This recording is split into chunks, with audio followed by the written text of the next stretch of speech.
Bunge power. Bunge power. My name is Victor Orwa. I'm from Kumekucha, Kibra, and I'm happy to be here. So today what brought us here is to actually focus on reshaping an agenda which is pro-people and which is Bunge la Mwananchi centered. So it has got a historical context and background to it. If you read through our political history in the past, many politicians, if not all, have been capitalizing on the numerous numbers of the young people, their energy, skills and innovation to spear forward their vested interest at the detriment of service delivery and development. So to that extent, we sat down, like-minded fellows, as members of Bunge la Mwananchi Kumekucha, and we thought, how about if we use this platform to come up with an actionable plan which will not only benefit Bunge la Mwananchi as an institution, but equally will be entrenched within the constitution as an institution of governance. So we figured out that it is high time we achieve a few objectives here and there. Number one, we have drafted a draft constitution amendment bill 2025 with certain proposals which, amongst other things, suggest that Bunge la Mwananchi should be entrenched in the Constitution of Kenya 2010 as a stand-alone institution of governance. Remember, in the Constitution, political parties are identified as institutions of governance. And if you do a comparative analysis, in the Republic of South Africa, there is Bunge la Mwananchi. It is called People's Parliament, and it exists in their constitution. And basically, what it does is to more or less do an oversight role, but basically being the central citadel of governance on people's issues. So we are proposing that. Number two, Kenya is grappling with so many issues, and to me, what all of us have been fighting for, irrespective of our ethnic backgrounds and political affiliations, has just been one thing. It is social justice. And in our assessment, which is not necessarily universal, it could be subjective, but in our assessment, we have been suffering from two major fundamental questions. Number one, the question of distribution of resources.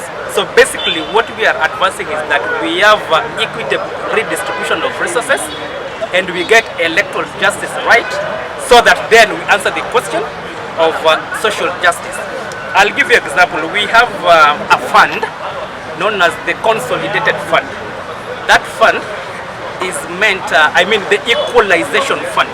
That fund is meant to be a surplus money which is given to counties such as Turkana and the northern Kenya generally for purposes of trying to address their historical marginalization issues. But then if you do an objective analysis, you will find that even within the larger Mount Kenya, which has had the presidents before, there is an aspect of marginalization. For instance, a county like Tharaka Nithi has a sitting deputy president, but it is highly marginalized. A county like Tharaka Nithi. Okay, fine. So a county like Tharaka Nithi and so on. So we are suggesting. Tunataka kujua kama baba alienda Addis Ababa ama members kuache wanakuja kupigia hapa kitu mzuri sana. Sasa tupatine kabili amalize. Sasa sisi ni social justice. Sasa Bunge la Wananchi, nao ni wananchi wa Kenya, hawana namna gani? Tukupatie dakika mbili amalize, then we can proceed. Hawana namna gani? Wacha endelea. Sawa. Tupatie dakika mbili au amalize. So sawa. Sasa nikisummarize